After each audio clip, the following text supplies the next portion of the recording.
Grazas, Araceli.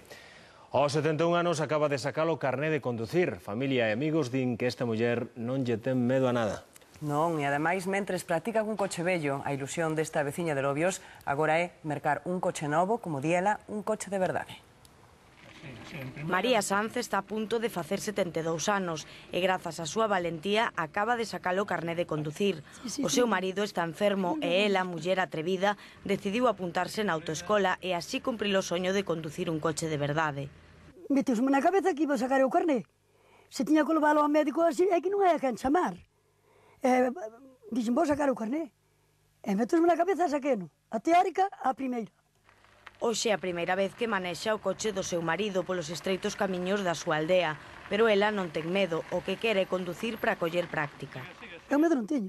O coche vou non vou manejar. Vou devagar e acabouse. Cando chegan a casa, o meu home dixeran que aña lágrimas como puños. Sí, e eu estou contentísima. A familia e os seus veciños están moi orgullosos dela. Nuns días terá xa o carné na man e di que o primeiro que vai facer é ir ao concesionario a mercar un coche pre la soa.